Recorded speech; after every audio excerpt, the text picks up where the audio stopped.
siempre estoy contenta de hablar de temas que tienen que ver con la cultura, que tienen que ver con la antropología, que tienen que ver con cómo nosotros pensamos, por qué actuamos como actuamos.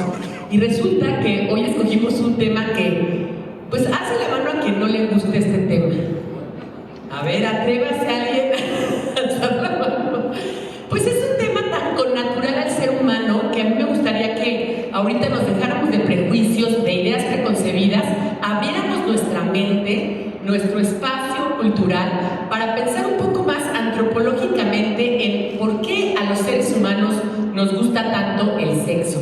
Como comentó Fernanda, yo soy lingüista de profesión y la lingüística tiene mucho que ver con la antropología.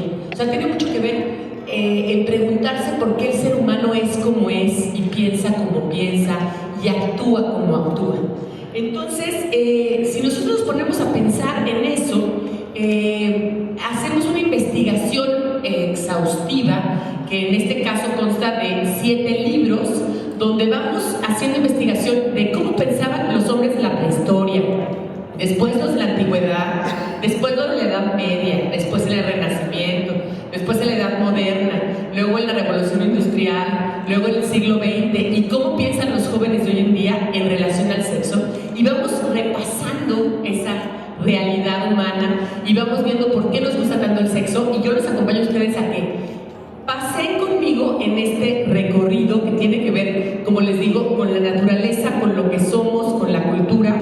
Dicen que a final de cuentas hay un chiste que cuentan, ¿no? Le dice, llega un señor con un currículum que está impresionante, habla como 20 idiomas, entonces le dice el que lo está entrevistando, oiga, qué impresionante, se ve que usted aquí habla chino, ¿no? Que además nació en México, entonces habla español, que su mamá era alemana, entonces habla alemán, y su papá era francés, entonces habla francés, y también veo que aquí estudió en Brasil, entonces habla portugués, y también tiene aquí estudios de danés. ¿Qué impacto, señor? ¿Está hablando tantos idiomas? ¿En qué piensa? Yo, en sexo, como cualquiera. Entonces, es un poco de lo que vamos a hablar ahorita. Resulta que cuando nosotros éramos Homo sapiens, antes de ser Homo sapiens, cuando nos pudimos erguir en 2 piernas, que fuimos Homo erectus, empezamos a tener una característica diferente a los otros animales que hay sobre la Tierra, y ustedes pónganse a pensar. Los seres humanos, al elegirnos, empezamos a tener, y somos la única especie del planeta que tiene sexo cara a cara.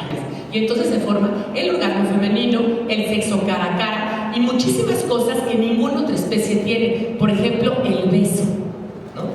El beso es algo muy interesante porque no hay ninguna otra especie que se bese como tal. Parece ser que cuando éramos bonobos, cuando éramos homínidos, las madres le daban de comer, masticaban la comida y la pasaban a los hijos a través del beso.